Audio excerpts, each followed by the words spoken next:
কি কিনতে? পেঁয়াজি কিনছি। ও এবার দাঁড়াও, তুমি দাঁড়াও। রিনা আম্মুকে বলো আমাকে কেমন লাগছে দেখো তো। কেমন লাগছে বলো। এদিকে আসো। হ্যাঁ। এবার বলো আমাকে কেমন লাগছে ড্রেসটাই বলে দাও। এইদিকে তাকিয়ে দেখো তো সবাই। দাঁড়াও কানে, সুন্দর করে দাঁড়াও কানে। দাঁড়াও বলো, সবাইকে বলো কেমন লাগছে আমাকে।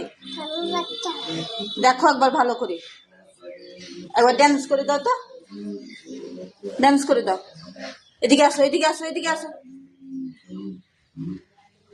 আসো। এই তো একটা চুমো দিয়ে দাও। সরে আসো কানে।